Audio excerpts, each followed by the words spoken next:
नमस्कार, पंढरपूर पीपल्स मध्ये सरसे स्वागत. सध्या आपण एमएससीबी कार्यालयामध्ये आलेलो आहोत. पंढरपूर शहरामध्ये सध्या मेसेज फिरत आहे की 48 तासामध्ये तुमचा स्मार्ट मीटर बसवण्यात येणार आहे. त्याचे फायदे तोटे हे सर्व एमएससीबी कार्यालयाकडून पाठवण्यात आलेले आहेत. असा मेसेज सध्या फिरत आहे पंढरपूर शहरामध्ये. एकीकडे महाराष्ट्राचे मुख्यमंत्री देवेंद्र फडणवीस साहेबांनी घोषणा केली विधिमंडळामध्ये की आम्ही पहिल्यांदा सरकारी कार्यालयामध्ये त्याचा वापर करणार. पण सध्या एमएससीबी पंढरपूर कार्यालयाने सध्या प्रत्येक ग्राहकाला तो मेसेज पाठवण्याचं काम सुरू केलेलं आहे. याबाबत पंढरपूर शहरामध्ये जोरदार चर्चा रंगत आहे की स्मार्ट मीटर आम्ही का बसवावा. याबाबत आपण संबंधित अधिकाऱ्याशी बोलणार आहोत. एकीकडे पंढरपूर शहरामध्ये अनेक लोकांना 48 तासात स्मार्ट मीटर बसवण्यात येणार आहे अशा मेसेज सध्या सगळ्यांना व्हॉट्सअपवर फिरत आहे. साहेब, यामध्ये केंद्र सरकारच्या विद्युत कायद्यानुसार स्मार्ट मीटर आणि हे जे आपलं राजपत्र निघालेलं आहे, 6 ते 7 महिन्यापासून आपण मीटर रिप्लेसमेंट करत आलेलो आहे.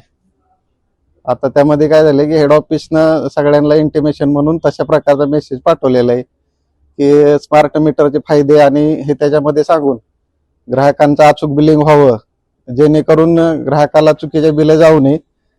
इंटिमेशन म्हणून हेड ऑफिसनं तसा मेसेज ग्राहकांना दिलेला आहे. एकीकडे महाराष्ट्राचे मुख्यमंत्र्यांनी सांगितलेलं आहे हे फक्त सरकारी कार्यालयामध्ये आम्ही त्याचा प्रयोग करणार आहे. पण तुम्ही दुसरीकडे सर्वसामान्य जनतेला मेसेज पाठवत आहात.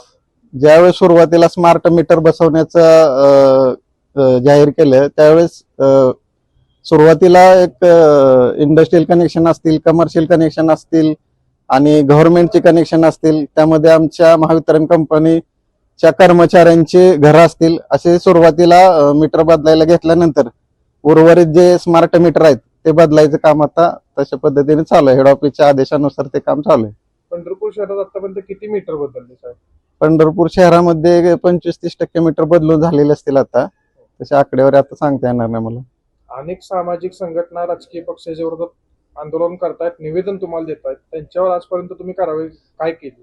ज्यावेळेस आंदोलन वगैरे झाले किंवा निवेदन वगैरे देण्यात आले त्यावेळेस केंद्र सरकारचे राजपत्र आणि राज्य सरकारचे जे काही आमचे महावितरणचे सर्क्युलर आहेत त्यांना ते तसे अवगत केलेले आहेत.